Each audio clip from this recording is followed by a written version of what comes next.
हरिः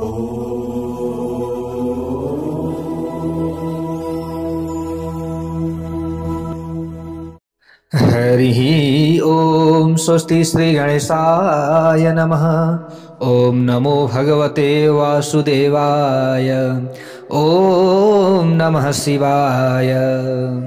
यं ब्रह्मा वरुणेन्द्र रुद्रमरुतः स्तुन्वन्ति दिव्यैः स्तवैर्वेदैः साङ्गपदा क्रमोपनिषदैर्गायन्ति यं सामगाः।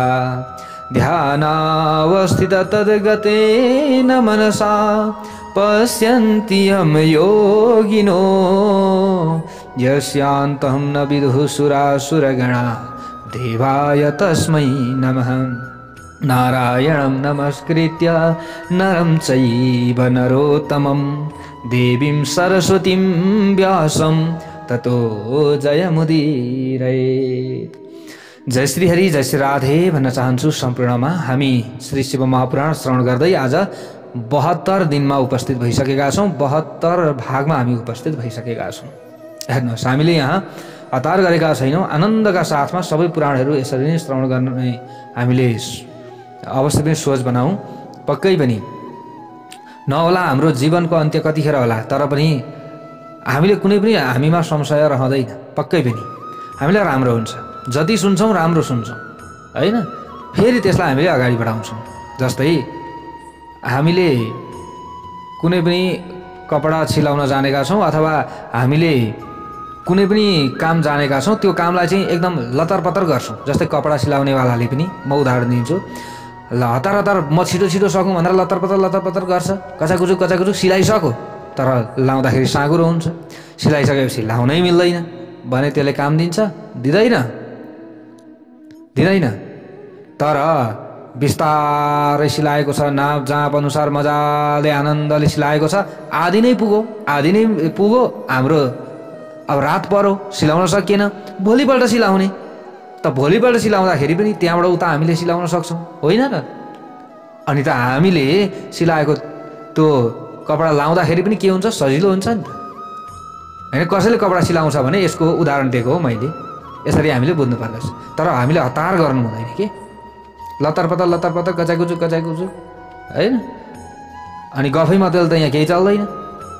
प्यारभक्त भागवतहरू, त्यसैले हामीले कथा सुन्नुपर्छ राम्रो तरिकाले, इमानदार, हामीले शुद्ध भावले हामीले सुनियो भने यसले हामीलाई राम्रो गर्ने हो, अलिकति विधि विधानका साथमा। होइन अब भने त त्यसले त काम गर्दैन। भोलि न त्यो कपडा हामीले लतरपतर गरेर सिलाएको कपडा न लाउँदाखेरि हामीलाई सहज हुन्छ, न त्यसलाई फेरि सिलाउन मिल्छ। ल हेर्नुहोस् है कस्तो अप्ठ्यारोमा परिन्छ भोलि।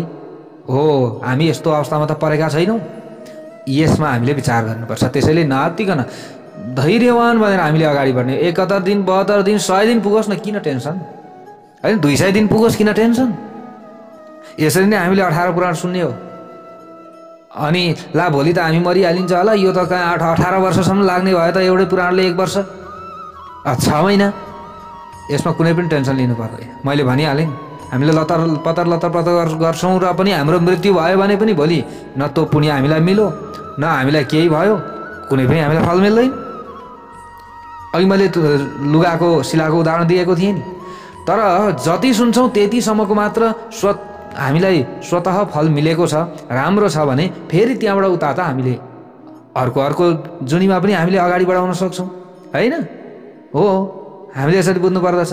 हतार गरियो भने कुनै कामले हामीलाई सफल बनाउँदैन। हेर्नुहोस् प्यारभक्त भागवतहरू, त्यसैले मैले अघि लुगाको उदाहरण दिए जस्तै न त्यो लुगा लाउन हुन्छ न फेरि सिलाउन मिल्छ। त्यस्तै हामीले सुन्यो न त्यो सुनेको पुण्य मिल्यो, न भोलि हामीलाई चाहिँ यो धर्मरूपी धन प्राप्ति भयो, केही पनि भएन। मृत्यु पछाडि प्राप्त हुने धर्मरूपी धन छैन हामीसँग, शून्य छ भने त्यसले हामीलाई काम दिँदैन। हामीले एकदम धैर्यवान भनेर अगाडि बढौँ। चाहे 1 जनाले सुने पनि, चाहे 10 जनाले सुने पनि, जतिले सुन्नुहुन्छ उहाँहरूको कल्याण होस्, कल्याण हुन्छ। हामीले यही हिसाबले अगाडि बढेका छौँ, अवश्य पनि, पक्कै पनि। हेर्नुहोस्, त्यही पनि हामीले कुनै पनि पुराण यसरी भन्दाखेरि, पुराणको सुरुवात गर्दा हामीले पुराण श्रवण चक्र जुराएर सबै कुरा गरेर अगाडि बढेका छौँ। जहिले पायो तहिलेदेखि, जहाँ पायो त्यहीँ, जस्तो पायो त्यस्तै तरिकाले हामीले त अगाडि बढा होइन। त्यसैले नआत्तिनु होला, कोही पनि एकदम धैर्यवान बन्नु होला। नजाने हामीलाई कुनै समस्या पर्ला भोलि अथवा केही होला त्योसँगको सरकार छैन, भोलि म पनि बिरामी होला नि, होइन र? अथवा मेरो पनि शरीर सही नरहला, होइन र?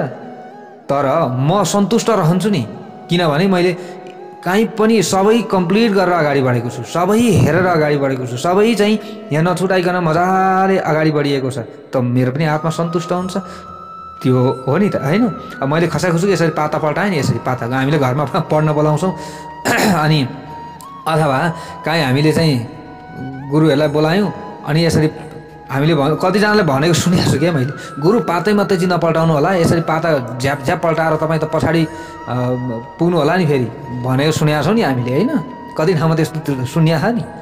हो त्यसरी हामीले पाता मात्रै पल्टाएर यतिकै यतिकै गडम गुडुम यसरी यसरी यसरी मात्रै गरेर त काम छैन, होइन? त्यसैले आनन्दले अगाडि बढ्ने हाम्रो कल्याण हुन्छ।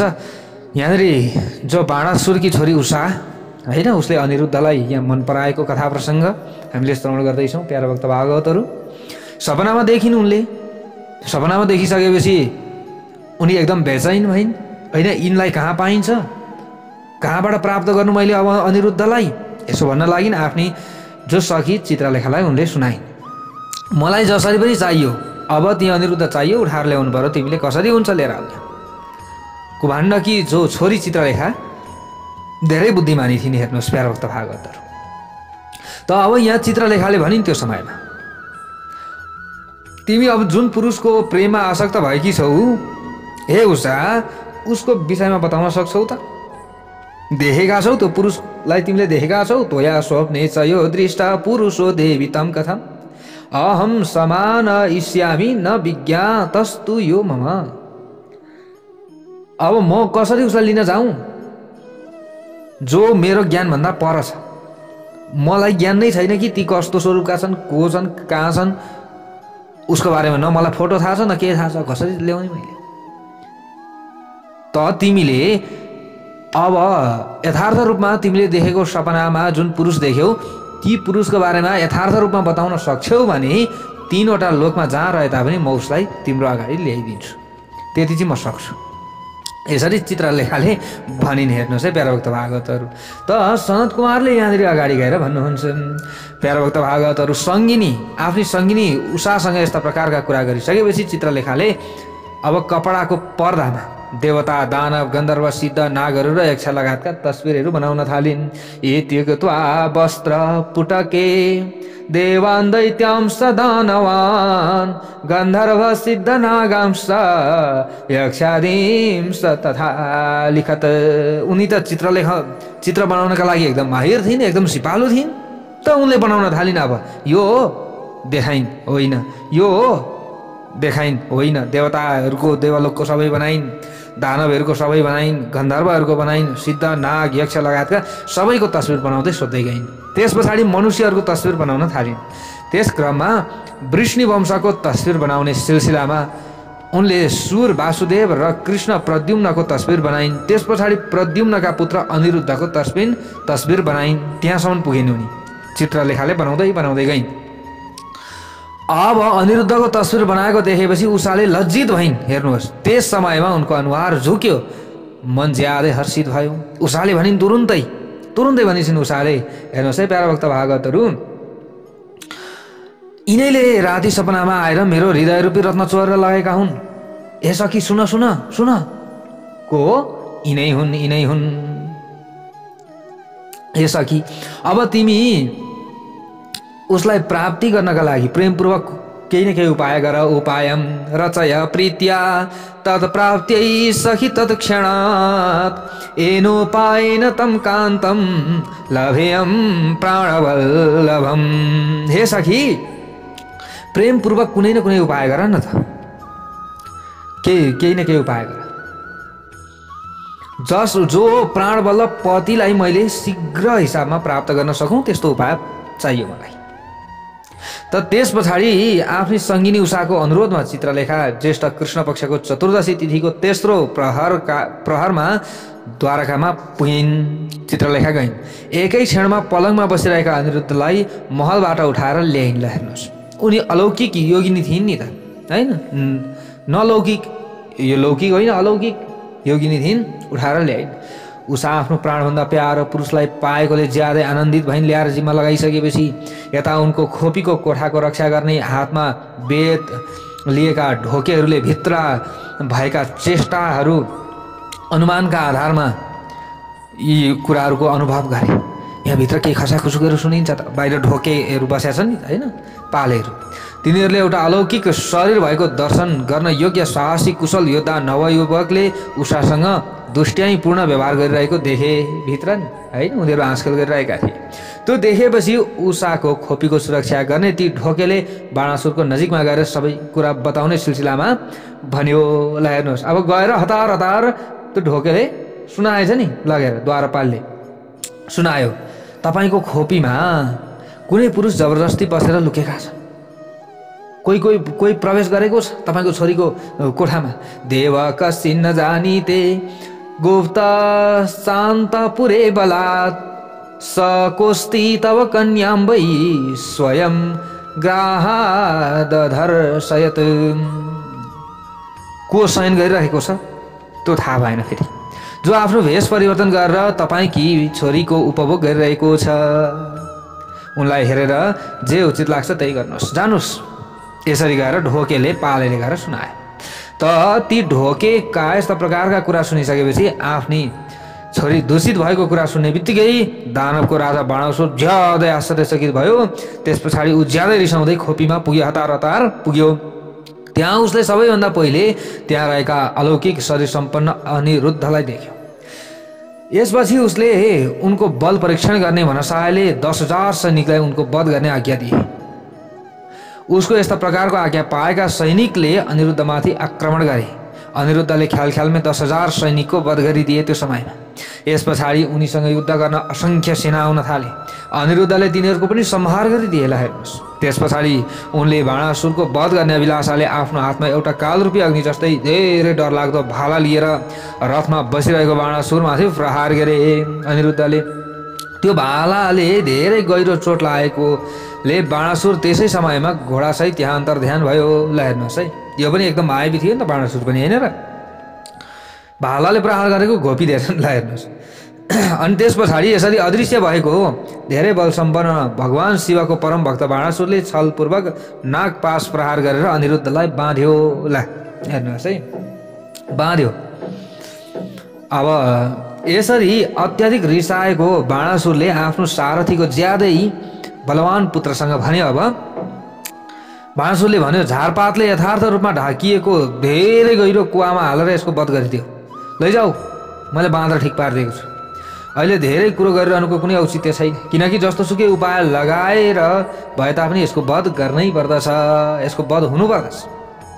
त यस्ता प्रकारका कुरा सुनिसकेपछि उनका मन्त्रीहरूमध्येको उत्तम धर्ममय बुद्धि भएको राक्षस कुभाण्डले बाणासुरसँग भन्यो त्यो समय। हेर्नुहोस् प्यारो भक्त भागवतहरू, कुभाण्डले भन्न लाग्यो, यस विषयमा केही विचार गर्नुहोस्।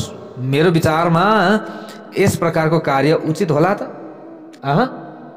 अलिकति विचार गर्नुहोस् है, यो कार्य उचित हुँदैन। नैतत् कर्तुं समुचितं कर्मदेव विचार्यताम् अस्मिन् हते हतो ह्यात्मा भवेदिति मतिर्मम। मेरो बुद्धि अनुसार त यिनको वध गर्नु भन्दैन है, हुँदैन, किनकि यिनको वध गर्दा आफ्नै आत्मा पीडित हुन्छ। मलाई त्यस्तो लागिरहेको छ। यिनी पराक्रमका आधार विष्णु जस्तै देखिन्छन्। के हो कुरो? मलाई त तपाईँसँग रिसाएर भगवान शिवले यिनलाई आफ्नो उत्तम तेजले बढाएको अनुभूति भइरहेको छ। उहाँले पठाएको हुनुपर्छ। यिनको साहस भगवान शिवको जस्तै छ, किनकि यो अवस्थामा पुग्दा पनि उनको साहसमा कुनै कमी आएको देखिँदैन। यिनलाई नागहरूले डसिरहेका भए तापनि यिनले हामीलाई सुकेको घाँसको छेस्को जस्तै सम्झिरहेका छन्। अझै पनि के हो यो कुरा? त त्यो दानव कुमाण्ड राजनीतिका ज्ञाताहरूमध्ये सर्वोत्कृष्ट थियो। उसले बाणासुरसँग यस्ता प्रकारका कुरा गरिसकेपछि अनिरुद्धसँग भन्यो, अब तिमीले दानवका राजाको स्तुति गरेर धेरै खुसी धेरै दुखी वचनमा पटक पटक मैले हारेँ भन्दै हात जोडेर उनलाई नमस्कार गर। कुभाण्डले अब उतापट्टि भन्यो क्या अनिरुद्धलाई, ए अनिरुद्ध, मैले हारेँ हजुरसँग मैले हारेँ भनेर अब गुवा गर भन्ने यो छ नि एउटा चलन होइन, गुवा गर भन्ने छ नि। मैले हारेँ भन, नमस्कार गर। यसो गर्यौ भने तिमी मुक्त हुन सक्छौ, अन्यथा तिमीले बन्धन लगायतका धेरै कष्ट सहनुपर्छ है बाबु। सुन्यौ मेरो कुरा? त कुभाण्डले यसरी भनेछ अनिरुद्धलाई। त त्यो कुभाण्डका यस्ता प्रकारका कुरा सुनेपछि त्यसलाई जवाफ दिने सिलसिलामा यहाँ अनिरुद्धले भन्न लाग्नुभयो। हेर्नुहोस् है प्यारा भक्त भागवतहरू, अनिरुद्धले यहाँनिर भन्नुभयो तिमीलाई क्षत्रिय धर्मको ज्ञान रहेनछ बाबु। तपाईलाई यो क्षत्रिय धर्मको ज्ञान पटक्कै रहेनछ, किनकि क्षत्रियस्य रणे श्रेयो मरणम सम्मुखे सदा नवीरमानिनी भूमौ दीनसेव कृताञ्जली। यसको अर्थ तिमीलाई थाहा छ? शूरवीर पुरुषका लागि दुःख देखाउने र युद्ध भूमिबाट भाग्ने कार्य मृत्युभन्दा पनि धेरै दुःखदायक हुन्छ। थाहा छ तिमीलाई? मेरो विचारमा आफ्नो धर्म विरुद्धको आचरणले काँडाले जस्तै गरी घोज्छ। यसैले वीर क्षत्रियले युद्ध भूमिमा अगाडि रहेर युद्ध गर्दै आफ्नो प्राण त्याग गर्न कल्याणदायक हुन्छ। यसकारण उसले कहिल्यै पनि भुइँमा बसेर हात जोड्दै आफू दुखी भएको देखाउनु हुँदैन। अनिरुद्धका यस्ता प्रकारका वीरतापूर्ण कुरा सुनेर बाणासुर ज्यादै आश्चर्यचकित भयो। प्यारा भक्त भागवतहरू, त उसलाई पनि रिस उठ्यो नि अब यो कुरा सुन्ने बित्तिकै। त त्यही समयमा सबै वीर अनिरुद्ध र मन्त्री कुभाण्डले सुन्ने गरी बाणासुरलाई आश्वस्त पार्ने आकाशवाणी भयो। ल हेर्नुहोस्, आकाशवाणी भएछ नि त्यो समयमा। आकाशवाणीले भन्यो, के भन्छ? भो भो बाण महावीर न क्रोधम कर्तुमर्हसि बलिपुत्रोऽसि सुमते शिवभक्त विचार्यताम्। तिमी बलिका पुत्र हौ भनेर आकाशवाणीले भनेछ। हे महावीर, हे बाणासुर, यसकारण तिमीले थोरै विचार गर्न उचित हुन्छ है। अहिले छिटो निर्णय नलेऊ। तिमी ज्यादै बुद्धिमान र भगवान शिवका भक्त भएकाले तिमीले यसरी रिसाउनु उचित हुँदैन कहिले पनि। भगवान शिव सबै प्राणीका ईश्वर हुनुहुन्छ, तिमीलाई थाहा छ। कर्महरूका साक्षी र परमेश्वर हुनुहुन्छ। उहाँले सधैँ रजोगुण, सत्वगुण र तमोगुणको आश्रय लिनुहुन्छ। ब्रह्मा, विष्णु र रुद्रका रूपमा तीनवटै लोकको सृष्टि, पालन, पोषण र संहार गर्नुहुन्छ। आकाशवाणीले यसरी भन्दैछ। उहाँ सबै कुरा जान्ने हुनुहुन्छ, सबैको ईश्वर, सबैलाई प्राण दिने, सर्वोत्कृष्ट, विकार रहित, अविनाशी, सनातन र मायाको अधिपति हुनुहुन्छ। तैपनि निर्गुण हुनुहुन्छ। उहाँको इच्छाले निर्बललाई पनि बलवान सम्झनु पर्दछ। मनमा यसरी विचार गरेर शान्त हौ। उहाँ अनेकौं प्रकारका लीला गर्नुहुने भगवान शिवले सबैको घमण्ड नष्ट गरिदिनुहुन्छ नि। उहाँले अहिले तिम्रो घमण्ड नष्ट गरिदिनुहुनेछ। यसो भनेर आकाशवाणी बन्द भयो। त्यो आकाशवाणीका यस्तो प्रकारका कुरा सुनेको बाणासुरले अनिरुद्धको वध गर्ने विचारलाई परित्याग गर्यो। अब त्यस पछाडि धेरै विषालु सर्पको बन्धनमा बाँधिएका अनिरुद्धले त्यही समयमा दुर्गाको यहाँनिर हामीले बुझ्नु पर्यो, उनी भगवती दुर्गाको स्मरण गरे। हेर्नुहोस् है, जगत जननी हुने दुर्गा भने पनि होइन, स्वस्थानी भने पनि, पार्वती भने पनि हुनुहुन्छ। त यसरी स्मरण गरे अनिरुद्धले भने त्यो समयमा। ल हेर्नुहोस् प्यारा भक्त भागवतहरू, तिमीले सबैलाई यश प्रदान गर्छौ हे देवी। शरण्ये देवी बद्धोस्मि दैह्यमानस्तु पन्नगैः आगच्छ मे कुरु त्राणं यशोदे चण्डरोषिणी। हे शरण्ये, हे देवी, हे यशोदे, हे चण्डरोषिणी, म अहिले बाँधिएको छु। तपाईँको रिस धेरै डरलाग्दो छ। यस समयमा म नागको पासमा बाँधिएको हुनाले नागहरूको विषरूपी ज्वालाले धेरै पीडित भएको छु। यसकारण तपाईँले तत्कालै आएर मेरो रक्षा गर्नुहोस्। यसरी अनिरुद्धले स्तुति गरे।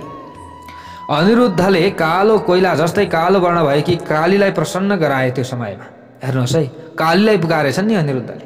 यसरी कालीलाई प्रसन्न गराएका हुनाले उनी जेठ महिनाको कृष्ण पक्ष चतुर्दशी तिथिको महारात्रिमा त्यहाँ प्रकट भइन्। सबले भनौँ हर हर महादेव। उनले ती सर्परूपी धेरै डरलाग्दा बाणहरूलाई भस्म गराएर आफ्नो ज्यादै बलियो मुक्काको प्रहारले ती नागहरूको शरीर चिरिदिन्। दुर्गाले यसरी अनिरुद्धलाई बन्धनबाट मुक्त गरेर उनलाई फेरि खोपीमा पुर्याइदिएपछि आफू अन्तर्ध्यान भइन्। ल हेर्नुहोस्, फेरि खोपीमा पुर्याइदिनु भएछ आफ्नो दिव्य शक्तिले। यसरी भगवान शिवकी शक्ति स्वरूपिणी देवीको कृपाले अनिरुद्ध बन्धन मुक्त भए। यसरी बन्धन मुक्त भएकाले उनका सबै कष्ट नष्ट भए। आनन्दित भएको अनुभूति गर्दै खुसी भए अनिरुद्ध। प्यारा भक्त भागवतहरू, त्यस पछाडि ती प्रद्युम्नका पुत्र अनिरुद्ध भगवान शिवको शक्तिका प्रभावले विजयी भएर आफ्नी प्राण प्यारी उषालाई पाएकाले ज्यादै हर्षित भए। उषासँग आनन्दपूर्वक घुमफिर गर्न थाले। यता आफ्नो नाति अनिरुद्ध अदृश्य भएको नारदबाट थाहा पाउनुभयो। भगवान श्रीकृष्णले बाणासुरले नागपासमा बाँधेको छ भन्ने कुरा सुन्नुभयो। सुनिसकेपछि 12 अक्षौहिणी, ल हेर्नुहोस्, सेना तथा प्रद्युम्न सहितका वीर सेना श्रीकृष्णले बाणासुरको शोणितपुरमा लिएर जानुभयो र आक्रमण गरिदिनु भयो। सबले भन्नु हर हर महादेव। अर्कातिर भगवान शिव पनि आफ्नो भक्तको पक्षमा उभिनु। भगवान शिव पनि आइहाल्नुभयो तुरुन्त। यस पछाडि भगवान शिव र कृष्ण बीचमा धेरै डरलाग्दो युद्ध भयो। हामीले श्रीमद् भागवत महापुराणमा श्रवण गरेका छौँ यो कथा। त्यो युद्धमा दुवैतिरबाट जोर प्रहार भयो भने अन्तमा श्रीकृष्णले भगवान शिवको नजिकमा गएर उहाँको स्तुति गर्दै भन्न लाग्नुभयो। श्रीकृष्णले यहाँनिर स्तुति गर्नुभएको छ। प्यारा भक्त भागवतहरू, कसको स्तुति गर्नुभएको छ? नै भगवान भोले बाबाको। त्यहाँ माहेश्वर ज्वर र नारायण ज्वरको कथा प्रसङ्ग छ नि, हामीले श्रवण गरेका छौँ श्रीमद् भागवत महापुराणमा। श्रीकृष्णले यहाँनिर भन्नुभयो, तपाईँ गुणहरूबाट यथार्थ रूपमा अलग हुनु भए तापनि गुणहरूले नै गुणहरूलाई प्रकाशमय बनाउनुहुन्छ। तपाईँ आफ्नै प्रकाशले प्रकाशमय हुनुहुन्छ प्रभु। जसको बुद्धि तपाईँको मायाबाट मोहित भएको छ तिनीहरू स्त्री पुरुष घर लगायतका विषयमा धेरै आसक्त हुने भएकाले दुःखको सागरमा डुब्ने र निस्कने गरिरहन्छन्। जुन आफ्ना इन्द्रियहरूलाई बसमा राख्न सक्षम मनुष्यले प्रारब्धका कारणले यो मनुष्य जन्म पाएर पनि तपाईँको भक्ति गर्दैन, त्यो शोचनीय र आफूले आफैलाई ठग्ने हो। यसरी बुझ्नु पर्दछ। तपाईँले सबै घमण्ड मेटाइदिनुहुन्छ प्रभु। तपाईँले नै यो घमण्डी बाणासुरलाई श्राप दिनुभएको थियो। यसकारण तपाईँको आज्ञाअनुसार म यो बाणासुरका हातहरू काट्नका लागि यहाँ आएको हुँ। यसैले तपाईँले यो युद्ध परित्याग गर्दै मलाई बाणासुरका हातहरू काट्ने आज्ञा दिएर आफ्नो श्राप सार्थक बनाउनुहोस् भनेर यसरी श्रीकृष्णले भन्नुभएछ।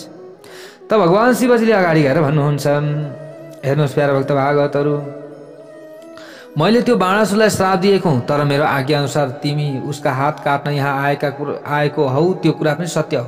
तर म के गरौँ, किनकि म सधैँ आफ्नो भक्तको अधीनमा रहन्छु। यस्तो अवस्थामा मैले हेर्दा हेर्दै बाणासुरका हातहरू कसरी काट्न सकिन्छ? मैले कसरी हेरौँ मेरो भक्तको हात काटिएको? त्यसकारण मेरो आज्ञाअनुसार तिमीले पहिले निद्रा रूपी आलस्य उत्पन्न गराउने जृम्बणास्त्र प्रहार गरेर मलाई तन्द्रामा पारिदेऊ, मलाई निन्द्रामा पारिदेऊ। त्यस पछाडि आफूले के गर्ने हो आफूले गर, आफ्नो अभिलाषा अनुसारको कार्य गरेर आनन्दित हौ भनेर यसरी महेश्वरले बोल्नुभयो। प्यारा भक्त भागवतहरू हेर्नुहोस् है।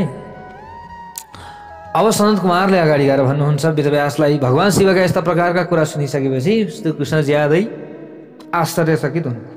प्यारा भक्त भागवतहरू, अब उनी आफ्नो युद्ध गर्ने ठाउँमा आउनुभयो, धेरै आनन्दित पनि हुनुभयो। त्यस पछाडि अनेकौं प्रकारका अस्त्र चलाउन ज्यादै सिपालु श्रीकृष्णले तत्कालै आफ्नो धनुषबाट जृम्बणास्त्र चढाएर भगवान शिवलाई प्रहार गर्नुभयो। यसरी भगवान शिवलाई तन्द्रामा पार्नुभयो। त्यस पछाडि श्रीकृष्णले खड्ग गदा र तरबार लगायतले बाणासुरका सेनाको संहार गर्न थाल्नुभयो। सबले भनौँ हर हर महादेव। अब तिमी लौकिक व्यवहारको अनुसरण गर्ने श्रीकृष्ण र भगवान शिवको धेरै आश्चर्यजनक प्रसङ्ग सुन भनेर यसरी सनत कुमारले भन्दै हुनुहुन्छ। कसलाई? वेदव्यासलाई। यसरी भगवान शिव लीलाका आधारमा आफ्ना पुत्र र सबै गणसहित आनन्दले सुत्नु भएपछि त्यो दानवको राजा बाणासुर श्रीकृष्णसँग युद्ध गर्न उत्साहित भएर आयो।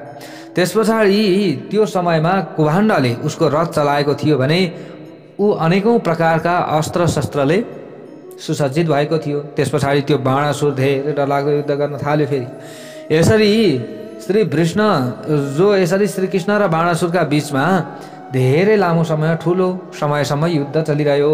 किनकि विष्णुको अवतार श्रीकृष्ण भगवान शिवकै रूप हुनुहुन्थ्यो। यसरी बुझ्नु पर्यो। जो शिवकै रूप त हुनुहुन्छ नि, शिवकै रूप नारायण हुनुहुन्छ। नारायणले नै श्रीकृष्ण अवतार लिनुभएको छ। श्री शिव महापुराणमा यही भनियो। उहाँ के हुनुहुन्थ्यो? शिवकै रूप हुनुहुन्छ। यसरी बुझ्नु पर्यो श्रीकृष्ण पनि। किनकि अब यहाँनिर बाणासुर पनि भगवान शिवको परम भक्त थियो। त्यस पछाडि भगवान शिवको आज्ञाअनुसार शक्ति प्राप्त गरेका श्रीकृष्ण धेरै लामो समयसम्म बाणासुरसँग युद्ध गरिसकेपछि धेरै रिसाएका हुनाले आफ्ना शत्रुहरूको यथार्थ रूपमा विनाश गर्ने श्रीकृष्णले भगवान शिवको आज्ञाअनुसार नै तत्कालै सुदर्शन चक्र प्रहार गरेर बाणासुरका धेरै हातहरू काटिदिनु हो। ल अन्तमा उसका ज्यादै सुन्दर 4वटा हात मात्र बाँकी रहे। भगवान शिवको कृपाका प्रभावले ऊ तत्कालै पीडामुक्त पनि भयो। जुन समयमा बाणासुरको स्मृति हरायो त्यो श्रीकृष्ण उसको शिर काट्ने प्रयासमा लाग्नुभयो। ल हेर्नुहोस्, त्यस समयमा भगवान शिवले आफ्नो निन्द्रा परित्याग गर्दै भन्न लाग्नुभयो। सामसदा शिवजीले भन्नुभयो, तपाईले सधैँ मेरो आज्ञा पालन गरिरहनु भएको छ। हे श्रीकृष्ण, पहिले मैले तपाईँलाई दिएको आज्ञा अनुसारको काम तपाईले पूरा गरिसक्नुभयो। अब बाणासुरको शिर नकाट्नुहोस्, आफ्नो सुदर्शन चक्र फिर्ता लैजानुहोस्। मेरो आज्ञा अनुसार यो चक्र सधैँ मेरा भक्तहरूमाथि विफल हुन्छ। मैले पहिल्यै तपाईलाई युद्धमा अनिवार्य चक्र र विजय दिएको हुनाले अब तपाईले यो युद्ध परित्याग गर्नुहोस्। प्राचीन कालमा पनि तपाईले मेरो बिना आज्ञा दधिची शक्तिशाली रावण र ताराकाक्ष सहितका दानवहरूमा यो सुदर्शन चक्र प्रहार गर्नुभएको थियो। त्यतिखेर मैले आज्ञा गरेको थिएन प्रहार गर्नु भनेर। त्यतिखेर आफैले जानी प्रहार गर्नुभयो। त अब त्यो समयमा आफू विफल हुनु परेको थियो। अब तपाईले योगीहरूमध्ये श्रेष्ठ योगी साक्षात् परमात्मा तपाईँ भएकाले सबै प्राणीको कल्याण हुने कार्यमा लाग्नु पर्दछ। तपाईँ आफै एकपटक विचार गरेर हेर्नुहोस्। मैले यसलाई तँलाई मृत्युको डर हुने छैन भनेर वरदान दिएको छु। मेरो त्यो वचन असत्य हुनु हुँदैन। म तपाईबाट धेरै प्रसन्न छु। यसैले धेरै दिन पहिले घमण्डले ज्यादै उन्मत्त हुँदै आफूलाई बिर्सिएकाले आफ्ना हात कन्याउँदै मेरो नजिकमा आएर मसँग युद्ध गर भनेको थिए। कसले? बाणासुरले। मेरै भक्त हो, मसँग युद्ध गर भनेर आउँछ। त्यस पछाडि मैले यसलाई श्राप दिने सिलसिलामा थोरै समयपछि कसैले तेरो हातहरू काटिदिएर तेरो घमण्ड नष्ट गरिदिनेछ भनेको थिएँ। त्यस पछाडि बाणासुरतिर हेरेर अब मैले यसरी भनेको थिएँ, हे श्रीकृष्ण भनेर भन्नुभयो। र त्यस पछाडि उनी भगवान शिवले बाणासुरतिर हेर्नुभयो र उहाँले भन्नुभयो, मेरो आज्ञाअनुसार तेरो हातहरू काट्नका लागि श्रीकृष्ण आएका हुन्। फेरि श्रीकृष्णसँग भन्नुभयो, अब तपाईले यो युद्ध परित्याग गरेर उषा र अनिरुद्धलाई लिएर आफ्नो नगरमा जानुहोस्। अब तपाईँ फर्कनुपर्छ।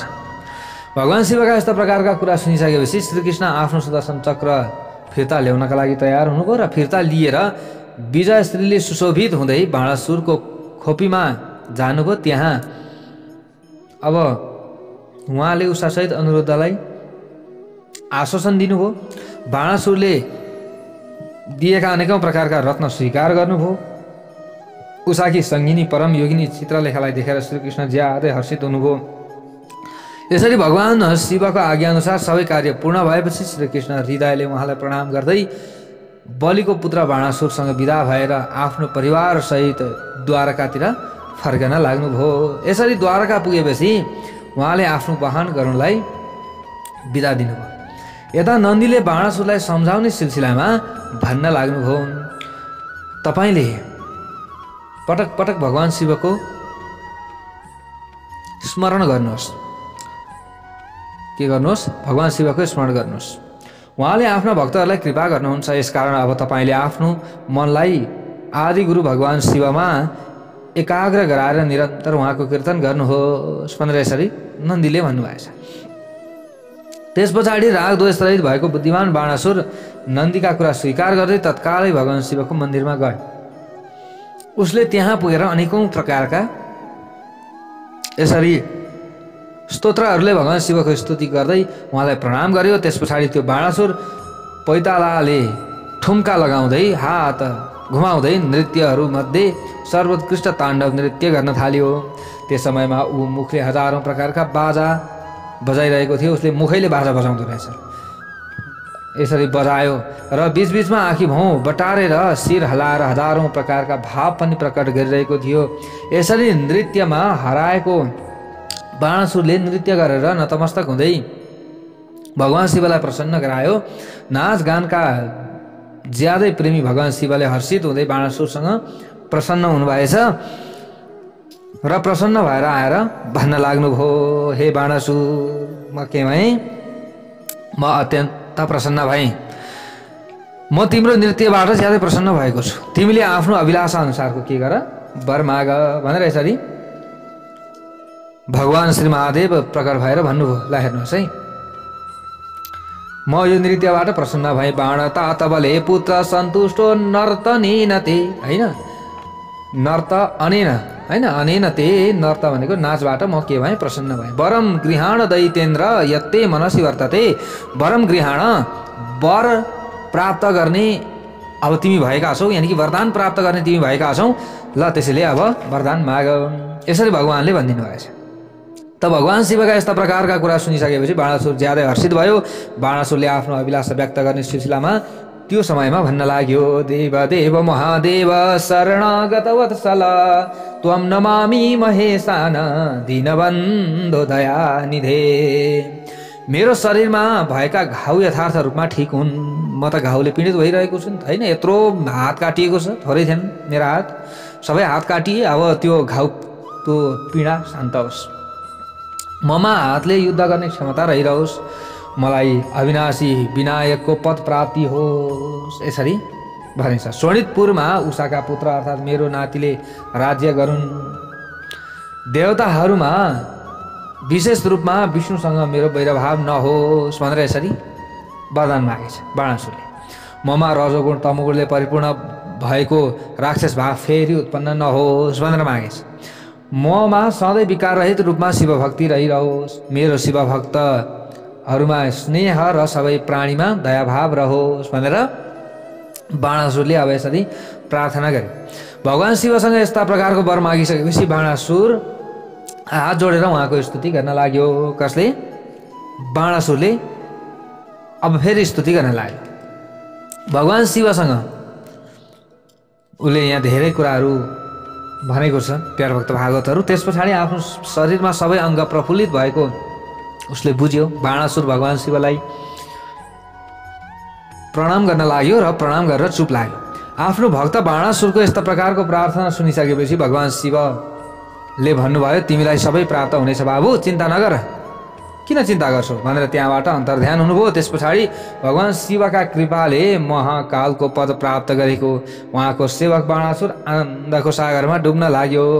ल यसरी मैले तपाईलाई समग्र ब्रह्माण्डमा निरन्तर क्रीडा गर्नुहुने उनी गुरुहरूका पनि जगतगुरु सद्गुरु भगवान शिवको बाणासुरसँग सम्बन्धित उत्तम र कान पवित्र बनाउने चरित्रको बारेमा बताएँ, मैले सुनाएँ भनेर सन्त कुमारले भन्दै हुनुहुन्छ वेदव्यासलाई।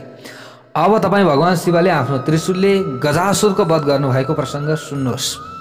यो पनि अत्यन्त राम्रो प्रसङ्ग छ, बुद्धिदायक, अमङ्गल नाश गर्ने कल्याणदायक कथा प्रसङ्ग छ। त्यो कथा सुन्नुहोस्। त्यो गजासुर महिषासुरको पुत्र थियो। उसले देवताहरूको कल्याणका लागि देवीले आफ्नो पिताको वध गरेको कुरा सुनिसकेपछि त्यसको बदला लिने अभिप्रायले धेरै कठोर तपस्या गर्यो। त्यसको तपस्याबाट निस्किएको ज्वालाले सबै जल्न थाले। ल हेर्नुहोस् है, पुरै ज्वाला निक्लेछ नि त।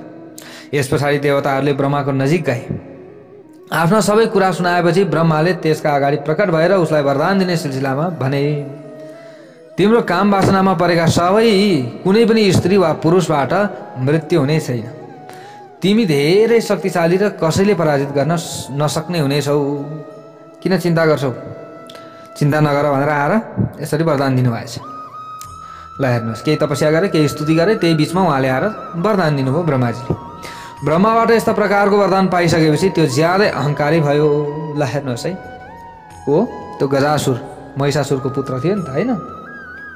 अब महिषासुरलाई त देवीले मार्नु भएको छ कथा प्रसङ्गमा हामीले श्रवण गरेका छौँ। श्रीमद्देवी भागवतमा हामीले श्रवण गऱ्यौँ, होइन? अन्य कथामा पनि आउँछ यो कुरा। अब त्यस पछाडि उसले सबै दिशा र सबै लोकपालहरूको ठाउँमा आफ्नो अधिकार स्थापित गर्यो महिषासुरको छोरो गजासुरले। त्यसले अन्तमा भगवान शिवको राजधानी आनन्दवन काशीमा गएर यहाँका सबैलाई धेरै पीडा दिन थाल्यो, पीडित बनाउन थाल्यो नि। त्यहाँ गएर उसको पीडा सहन नसकेर देवताहरूले भगवान शिवको प्रार्थना गरे। त्यो समयमा भगवान शिवलाई काम वासनाले छुन पनि सक्दैन। हामीले यसरी बुझ्नु पर्यो। उहाँले त्योसँगको डरलाग्दो युद्धमा त्यसलाई पराजित गरेर आफ्नो त्रिशूलमा उन्नु भयो गजासुरलाई। त्यस पछाडि भगवान शिवको स्तुति गरेकाले उहाँले त्यसबाट प्रसन्न हुँदै भन्न लाग्नुभयो, फेरि मार्नुभयो, होइन? स्तुति पनि गर्यो नि त। अनि स्तुति पनि गर्यो, अब स्तुति गरिसकेपछि त प्रसन्न हुनु पर्यो, अगाडि युद्ध गरे तापनि होइन। यहाँ त्यस्तो भयो। त भगवान् भोले बाबा फेरि प्रसन्न हुनुभएको छ र उहाँले भन्नुभएछ म तिम्रो स्तुतिबाट के भएँ, प्रसन्न भएँ। म ज्यादै प्रसन्न भएको हुनाले तिमीले आफ्नो अभिलाष अनुसारको वर माग, पर म वर दिन तयार छु भन्नुभएछ। त गजासुरले भन्यो यदि तपाईँ मबाट प्रसन्न हुनुहुन्छ भने तपाईको त्रिशूलको अग्निले पवित्र भएको मेरो यो छाला तपाईले सधैँ धारण गर्नुहोस्। म पुण्यमय गन्धहरूको खानी भएकाले यो छाला धेरै लामो समयसम्म ज्यादै कठोर तपस्या रूपी अग्निको ज्वालामा परेको भए तापनि भस्म भएन। यदि मेरो छाला पुण्यमय थिएन भने युद्धभूमिमा यसले तपाईको शरीरलाई स्पर्श गर्न सम्भव थिएन। यदि तपाईँ मबाट सन्तुष्ट हुनुहुन्छ भने मलाई अर्को एउटा वर दिनुहोस्। त्यो के भने आजबाट तपाईँ कृत्तिवासाका नामले प्रख्यात भइदिनुहोस् भनेर यसरी भनेछ। अब अगाडि कस्तो प्रसङ्ग आउँछ भोलि हामीले श्रवण गर्नेछौँ। सबले भनौँ हर हर महादेव।